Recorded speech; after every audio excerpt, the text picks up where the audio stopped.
오늘 우리에게 주시는 하나님 말씀은 고린도전서 3장 16절에서 23절까지가 되겠습니다. 고린도전서 3장 16절에서 23절입니다. 신약성경 266면에 고린도전서 3장 16절에서 23절 말씀이 되겠습니다. 신약성경 266면에 고린도전서 3장 16절에서 23절 말씀이 되겠습니다. 앞에도 있으니까 우리 한번 교독하시면서 23절을 함께 읽도록 하겠습니다. 너희는 너희가 하나님의 성전인 것과 하나님의 성령이 너희 안에 계시는 것을 알지 못하느냐?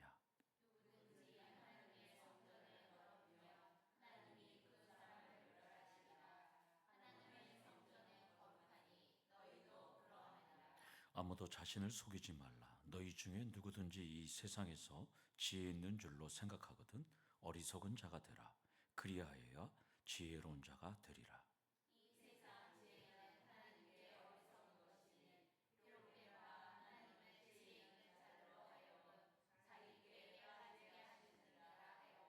또 주께서 지혜 있는 자들의 생각을 헛것으로 아신다 하셨느니라.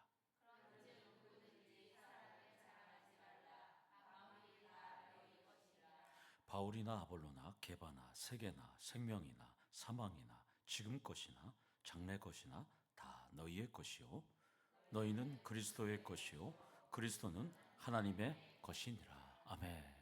어저께 천둥 번개가 많이 쳤는데 우리 수협에 나오신 분들 다 살아있고 건강하시니까 감사합니다. 예, 사랑하고 축복합니다. 인사하겠습니다. 사랑하고 축복합니다. 아멘. 그래서 어저께 어떤 분은 어이구 무서워, 어이구 무서워, 병개 맞을까봐 막 기도하셨다는 분이 어저께 있었거든요. 예, 오늘 다 멀쩡하게 얼굴 볼 수 있어서 감사합니다.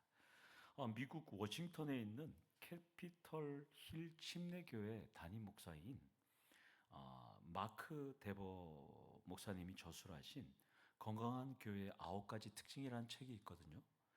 그 9가지 내용을 여러분들에게 먼저 소개하면서 오늘 본문을 살펴보려고 합니다. 첫 번째가 말씀에 충실한 강해 설교가 건강한 교회고요. 두 번째가 성경 신학으로 성경 진리에 충실하게 가르치는 교회가 건강한 교회라고 합니다. 세 번째는 복음에 대한 성경적인 이해가 충실한 교회가 건강한 교회라고 하고요. 네 번째가 회심에 대한 성경적 이해로 새 사람으로의 변화가 일어나는 교회가 건강한 교회라고 합니다. 다섯 번째가 전도에 대한 성경적인 이해로 전도에 열정이 있는 교회가 또 건강한 교회라고 하고요. 여섯 번째가 교인 자격에 대한 성경적인 이해로 교회론을 잘 아는 교회가 건강한 교회라고 합니다.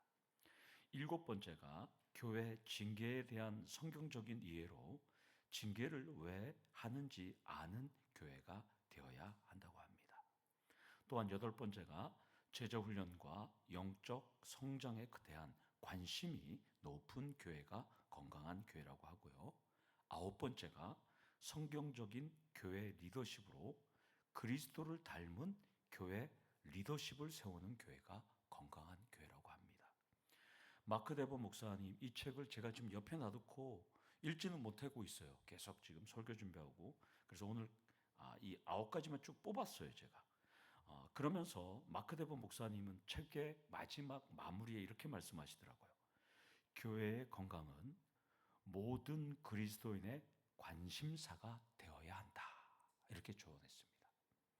우리 교회는 건강합니다. 앞으로도 건강한 교회가 되도록 관심을 갖길 축원합니다. 아멘. 바울은 건강하지 않았던 고린도 교회 교인들에게 너희가 하나님의 성전인 것과 성령이 너희 안에 계시는 것을 알지 못하느냐 이렇게 질문을 합니다. 이것은 당시 예루살렘 성전 중심의 세계관을 흔드는 파격적인 질문입니다. 바울은 고린도에서 사역할 때부터 이 내용을 가르쳤던 것 같아요. 왜냐하면 알지 못하느냐라는 이 수사 의문문은 부정이 아니라 긍정적인 답변이 나오는 거거든요.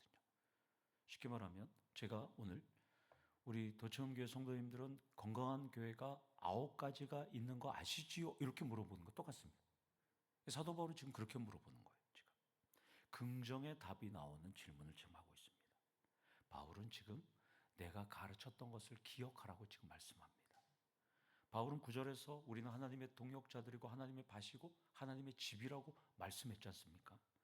그러니까 고린도 교인들은 다 안다고 대답할 수밖에 없습니다. 그렇다면 고린도 교인들은 자랑하고 시기하고 질투하고 정죄하고 분쟁하고 의심했는데 우리는 어떤 모습일까? 지금 이 고린도 교회는 지금 그런 모습이잖아요. 2026년 5월, 오늘이 15일이죠. 5월 13일이네요. 5월 13일에 우리는 어떨까? 외형상으로는 우리 더처음 교회는 평온합니다. 평안합니다. 예. 뭐 중직과 성도가 파벌로 분쟁하거나 시기하고 질투하고 갈등하지 않으니까 감사해요. 그러나 사탄의 공격은 끝이 없으니까 늘 긴장하고 긴장을 늦추지 마셔야 한다는 것입니다. 그런 점에서 우리 교회는 모든 성도가 하나님의 성전이잖아요. 성령이 다 내 안에 계시다는 것을 우리는 다 믿고 있잖아요. 따라서 그리스도 안에서 우리는 연합하셔야 한다는 것입니다. 따라서 우리 교회 성도님들은 서로를 존중하고 하나님 말씀을 청종해서 그것을 듣고 실천하고 상대방을 무시하거나 하대하지 않는 귀한 교회가 되기를 축원합니다. 그러나 고린도 교회 교인들은 모두가 예수 안에 있다고 생각하지 않았던 것 같습니다. 내가 지식적으로 우월하고 또 내 은사가 최고라고 자랑했던 것 같습니다. 바울은 너무나 답답해서 오늘 16절에 이렇게 말하는 거예요. 너희가 하나님의 성령인 것과 하나님의 성령이 너희 안에 계시는 것을 알지 못해서 너희들 왜 정죄하고 분열하고 이간질하고 책망하고 왜 자랑하고 패당을 짓느냐고 이렇게 묻고 있습니다.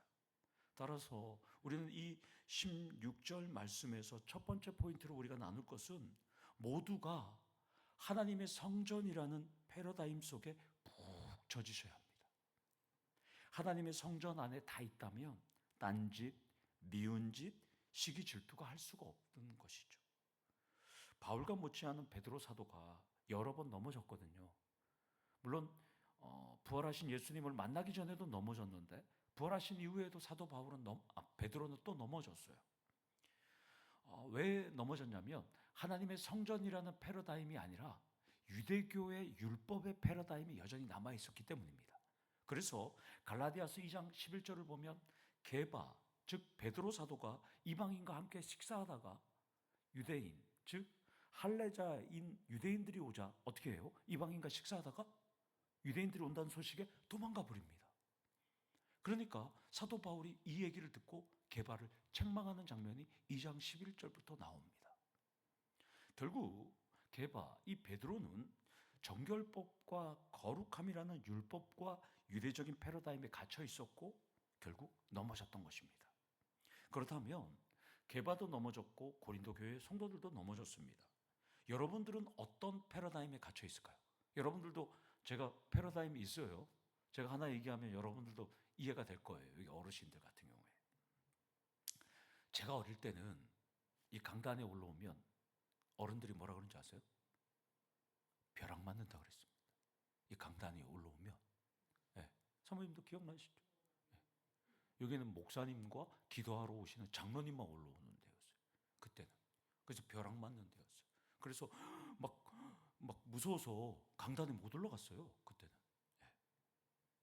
이 패러다임 있죠. 완전히 그 옛날 사고의 패러다임. 요즘은 그렇지 않잖아요. 여러분들. 물론 하나님 말씀을 전하는 강단이니까 권위와 이런 것을 존중하는 것은 분명하지만 이든이 해든이가 모르고 올라올 수도 있잖아요. 근데 지금 벼락 맞아 그러면 교회 안 나와요. 네. 그리고 벼락 안 맞아요. 네. 청소하러 올 수도 있고 강단에 음료를 하러 올 수도 있고 현수막 달러도 올 수 있고 다 올라가 있어요. 근데 왜 예전에는 그렇게 패러다임이었는지 모르겠어요. 이 말씀을 제대로 해석 못했던 거죠. 모두가 하나님의 성전인데 성전이 강단 위에 올라가는데 왜 벼락 맞습니까? 성령 하나님이 그 안에 있는데 왜 벼락 맞습니까? 이 말씀을 제대로 해석을 못했던 것이죠. 그냥 율법적인 그 권위주의 사고에서 그렇게 올라갔던 것이죠. 교회 오는 것도 마찬가지죠. 여러분들 교회 오는 것도 다 자발적입니다. 자발적인데 설교가 듣기 싫으면 집에 가면 되는 거거든요.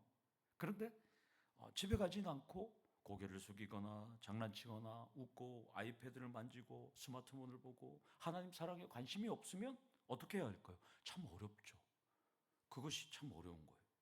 바울은 지금 파벌을 만들고 분쟁하고 지식과 은사를 자랑하는 교인들을 향해서 17절에 이렇게 말합니다. 누구든지 하나님의 성전을 더럽히면 하나님이 그 사람을 멸하신다.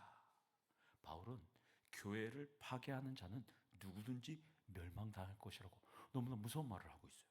매우 강력하게 경고합니다. 그런데 여기서 좀 한 가지 생각해 볼 점이 있어요.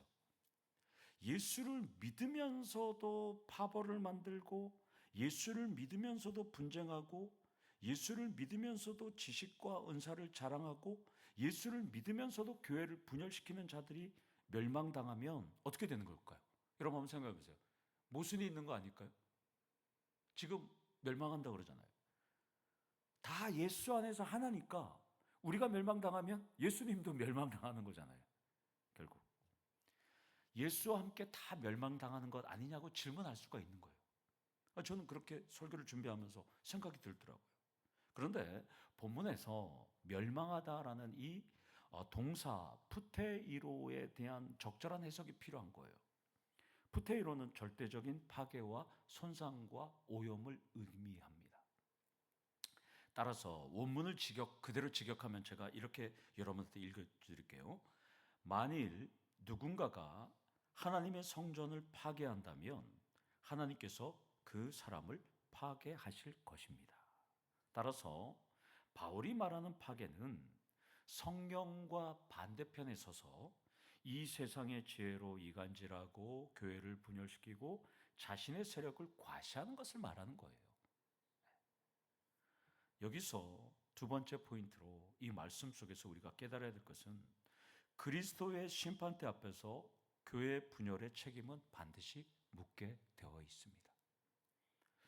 제가 살던 지역에 어떤 분은 교회 성도님들을 끌고 나가서 교회를 하나 세웠어요. 근데 또 마음에 안 들어갖고 또 성도들을 데리고 나가서 또 교회를 하나 또 세웠어요. 근데 거기서도 또 갈등하고 또 하다가 또 나가서 또 세웠어요. 세 개 교회를 세웠어요. 그런 걸 저도 봤거든요. 물론 교회를 많이 세우니까 좋은 건 같지만 분열과 파벌과 분쟁에 대한 상처에 대한 책임을 주님께서 물으실 테니까 우리 교회는 변함없이 하나가 되기를 소망합니다. 바울은 변함없이 하나가 되어야 하는 이유를 17절 하반절에 이렇게 말합니다. 하나님의 성전은 거룩하니 너희도 그러하니라.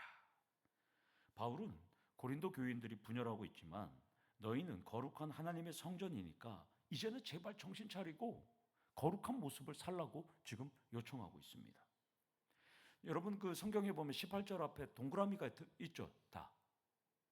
주제 전환이 동그라미 표시입니다.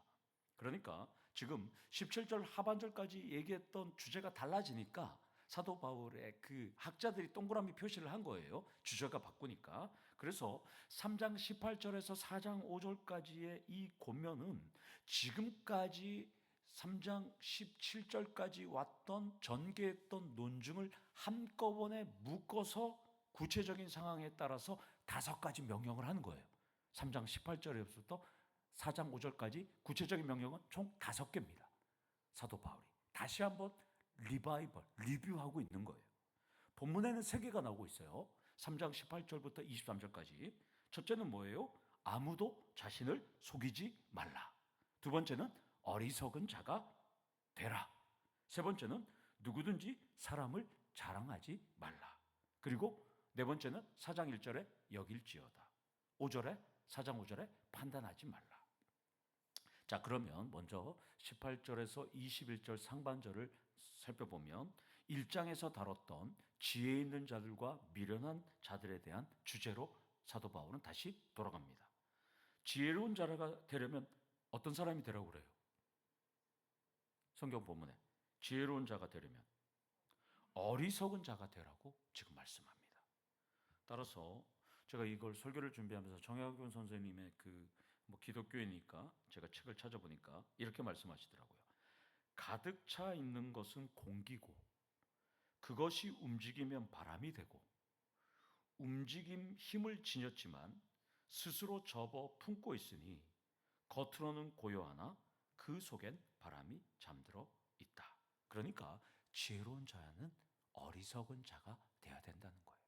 어리석을 때 지혜로움이 돋보인다는 것입니다. 진짜 지혜를 얻고 싶으면 우선 나는 정말 아는 것이 없다는 것을 먼저 인정하셔야 됩니다. 그래서 아무도 자신을 속이지 말라는 첫 번째 명령을 사도 바울은 하고 있습니다. 이것은 사람들이 스스로 지혜롭다고 생각하겠지만 결국 그것은 자신을 속이는 일에 불과하다 이렇게 말하는 거예요. 우리말로 이건 뭐예요? 헛똑똑이라는 거죠. 헛똑똑이. 여기서 세 번째로 하나님의 성전은 하나님의 지혜로만 채워져야 한다는 것입니다. 세상 지혜로 채우니까 빈 수레가 요란하고 들썩이듯이 어리석은 모습이 나타난다는 것입니다. 우리 성도님들이 좋아하는 찬양이 있죠. 나는 정말 몰랐었네. 최병걸 씨가 불렀던 난 정말 몰랐었네. 성락경 집사님 아시죠? 난 정말 몰랐었네. 거기 가사가 이거예요. 아, 진정 난 정말 몰랐었네. 세상의 가수도 난 정말 몰랐다고 말하거든요. 우리도 마찬가지예요. 예수 안에서 지식도 많이 들어가고 성경도 많이 알고 또 신앙의 연수도 있고 많은 은사가 있을지어도 우리도 어리석은 자가 되어야 한다라고 지금 사도 바울은 말씀합니다. 그것이 바로 18절 하반절에 나옵니다. 어리석은 자가 되라라고 사도 바울은 두 번째 명령을 합니다. 이것이 우리가 스스로 속지 않는 비결이에요. 나의 잔꾀에 나의 지혜에 스스로 속지 않는 비결이 어리석은 자가 되라라고 지금 사도 바울은 말씀합니다. 여러분도 경험하시겠지만 항상 내 생각이 내 방식이 옳다고 생각하는 분들이 있어요. 바울은 그 순간이 자신을 속이는 거니까 그 순간에 어리석은 자가 되라고 지금 말씀합니다. 그래서 바울은 이 세상 지혜가 하나님께 어리석다는 것을 강조하기 위해서 19절에 구약 성경 두 구절을 인용합니다. 하나는 욥기 5장 13절 엘리바스가 한 말이에요. 요거는 이제 한 몇 주 후에 우리가 살펴볼 내용일 텐데요. 그 말이 이렇게 됩니다. 하나님은 교활한 자들이 자신의 교활함 때문에 얽매이게 된다. 얽매이게 한다. 우리말로 자기 꾀에 자기가 빠지는 것. 이걸 사자성어로 자가당착 뭐 그렇게 얘기하잖아요, 우리가. 또 하나는 20절에 나옵니다. 시편 94편 11절을 인용합니다. 하나님은 사람이 지혜롭다고 생각하고 세운 계획이 무익하다는 것을 아신다라는 뜻인데요. 이걸 여러분들한테 제가 풀어서 설명하면 이거예요. 여러분들은 하나님의 눈 안에서 사는 자들이잖아요. 그러니까 여러분들이 아무리 내가 영민하다고, 내가 총명이 있다고, 내가 지혜롭다고, 내가 지식이 많다고 그렇게 행동하는 순간이 하나님께는 뭐가 된다고요? 어리석는 사람이 된다라고 지금 말씀하고 있습니다. 그러면 바울은 왜 이렇게 얘기할까요? 고린도 교인들은 세상의 지혜로 목회자들을 평가하고 교인들을 깔보고 무시하는 행동을 했던 것이에요. 그런 점에서 우리는 어떤 모습으로 살아갈까? 본문 앞에서 자신을 성찰하고 우리도 어떤 모습의 신앙인으로 살지 오늘 이 시간 결단하는 시간이 되셔야 한다는 것입니다. 그래서 21절에 이렇게 말합니다. 그런즉 누구든지 사람을 자랑하지 말라. 만물이 다 너희 것임이라. 세 번째 명령이 사람을 자랑하지 말라는 거예요. 그러면 왜 사람을 자랑하지 말라? 원문의 의미는 이거예요. 사도 바울의 의미를 제 말로 여러분들한테 하면 아무도 사람을 두고 자랑하지 마세요. 이렇게 사도 바울이 권면하고 있어요. 이것을 보면 고린도 교인들은 특정한 인간 지도자에 대한 추종 세력이 있었던 것 같아요. 맞죠? 바울파, 게바파, 아볼로파, 그리스도파 이렇게 특정 추종 세력이 있었어요.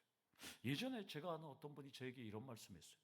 목사님, 유기성 목사님 설교를 들어도 또 다른 목사님 설교를 들어도 자신이 좋아하는 목사님 설교로 들린다는 거예요. 누구나 사람을 존경할 수는 있어요. 그러나 본문의 의미를 정확하게 알았다면 예수보다도 사람을 더 좋아할 수 없었을 텐데 라고 안타까움이 들어요. 그러면 여러분 어떤가요? 여러분 자신은 대학 가요 축제에서 KBS 대학 가요 축제에서 대상을 받으시고요. S대학, S대학이 우리나라에서 최고 좋은 대학이잖아요. S대학교를 나오시고 또 S교회를 서울에 세우신 목사님이 있었어요. 그 목사님은 찬양도 잘하고 세상 노래도 막 잘 부르고 또 말도 잘했어요. 똑똑했어요. S대를 나와서. 근데 이분이 2013년도에 갑자기 심장마비로 죽으셔요. 근데 나중에 알고 보니까 사인이 자살이었어요. 그런데 이단 시비가 있었거든요. 근데 이분이 500명 정도 됐거든요. 교회 성도가. 그런데 이분이 죽고 난 다음에도 성도님들이 다른 목사님들 부르지 않고 그 목사님이 설교했던 동영상을 갖고 아직도 예배를 드리고 있습니다. 아직도. 네. 제가 이 방송이기 때문에 그렇게 얘기를 할 수가 없어서 그런데요. 아직도 그렇게 드리고 있어요. 여전히.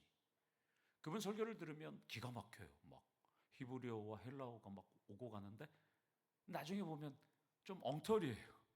네. 그래서 이단 시비가 있었고 이단으로 정죄받기도 했습니다.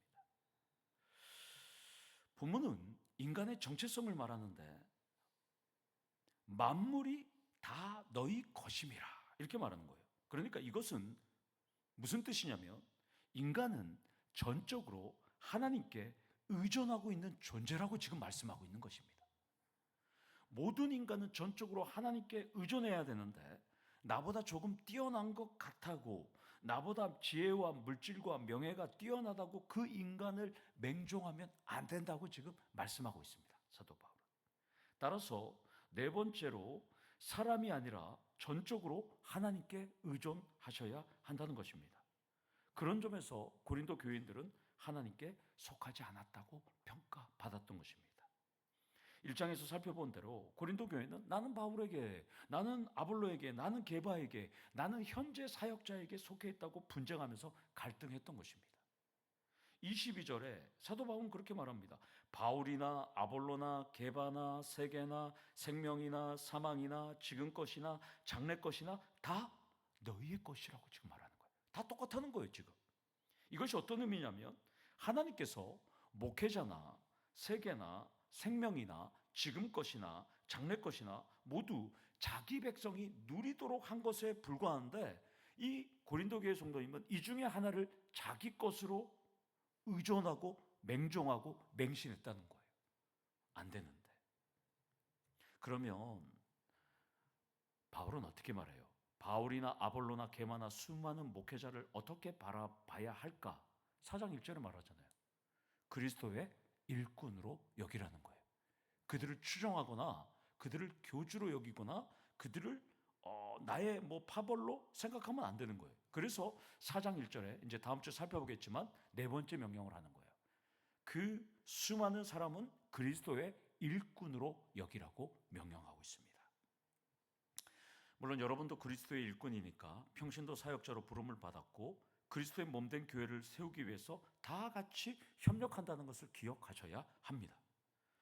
끝으로 23절은 그리스도의 일꾼인 교회에 대한 정체성을 말씀합니다. 너희는 이라는 단어에 우리 모두가 교회니까 자신의 이름을 집어넣어서 읽으시면 돼요. 자신의 이름을 넣어서 읽어보고 난 다음에 거기에다가 교회를 집어넣으면 돼요. 덧체험 교회는 그리스도의 것이요 그리스도는 누구의 것? 하나님의 것이니라 라가 되는 거예요. 물론 23절을 계급의 지위로 절대 오해하시면 안 됩니다. 질서의 측면이에요. 삼위일체 하나님께서 창조 세계를 통치하시는 개념으로 보시면 돼요. 여기서 많은 사람들이 착각해요. 교회는 그리스도의 것이고 그리스도는 하나님의 것이니까 성부 하나님이 제일 꼭대기에 있고 그 다음에 이렇게 순서대로 생각하는데 그 절대 아닙니다. 그냥 질서의 측면에서예요. 왜 누누이 제가 얘기하잖아요.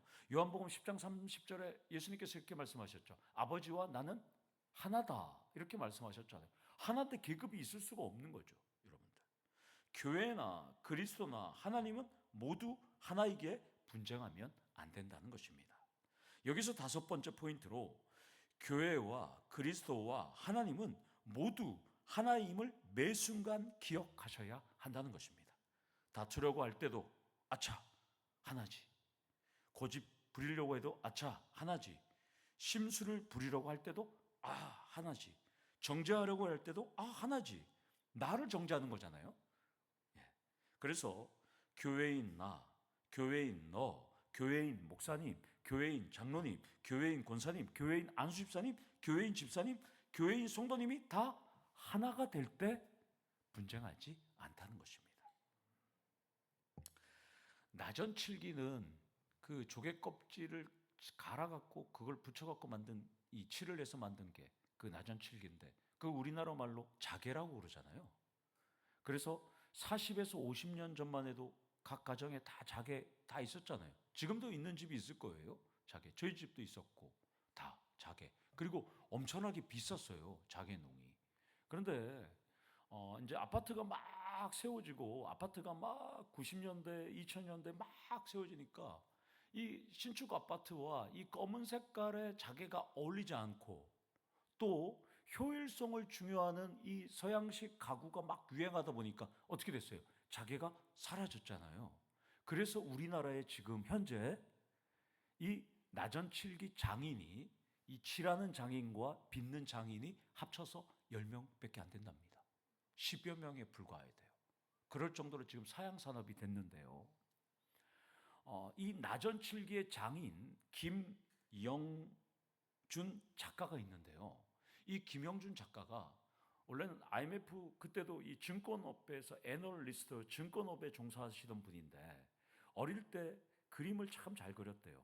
근데 평생 자기의 꿈이 자개, 나전칠기를 하고 싶었던 그런 마음이 있었던 것 같아요. 그래서 증권업에서 잘 올라가시다가 이분이 증권업을 그만두고 나전칠기를 공부하면서 배우기 시작했는데 잘 됐을까요? 어떻게 했을까요? 망하기 시작한 거예요. 돈을 번 걸 족족 다 잃어버렸대요.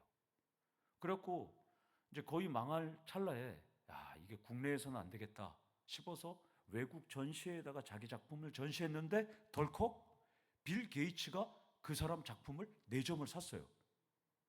4점을 사서 빌 게이츠가 1점을 지금 죽은 애플의 스티븐 잡스한테 준 거예요. 그러니까 스티븐 잡스가 그걸 딱 보더니 이 김영준 작가한테 핸드폰 케이스 뒤에 거기 내 거 자개로 좀 만들어 달라 이렇게 된 거예요. 그러니까 빌 게이츠가 사고 스티븐 잡스의 이것을 만들었다니까 전 세계에서 이 사람 작품, 이분의 작품을 막 구입하기 시작해서 지금 우리나라에서 아주 잘 나가는 작가가 되었던 것입니다. 그거는 중요한 게 아니라 제가 이분의 좌우명이 여러분들에게 소개하면서 이제 마치려고 그러는데요. 이분의 좌우명이 뭔지 아세요? 남이 가는 반대편에 꽃길이 있다. 상당히 엄청납니다. 남이 가는 반대편에 꽃길이 있기 때문에 자기는 망하는 나전칠기에 가서 지금 최고의 장인이 됐는데, 그러면 제가 이 얘기를 하는 이유가 이분은 근데 불교예요. 불교. 그런데 성경은 무려 2000년 전에 세상이 미련하다고 한 그 길에, 예수의 길을 걸어갈 때 생명과 축복과 지혜의 길이 있다고 전하고 있습니다. 김영준 작가는 불과 몇십 년 전에 이 좌우명으로 나아가지만 사도 바울은 오늘 하나님의 길에, 예수의 길에 생명과 축복과 지혜가 있다고 말합니다. 2000년 전에 많은 사람들은 예수의 길은 미련하다고 그랬고 죽는 길이고 아무 보잘것없는 길이라고 그랬거든요. 따라서 오늘 결론이 이렇게 내겠습니다. 우리는 세상의 것이 아닙니다. 따라서 세상의 가치, 지혜, 평가, 판단이 아니라 그리스도의 것이요 하나님의 것으로 하나가 되어서 살아가시는 우리 도처음교회 성도님들 되시기를 간절히 축원합니다. 아멘.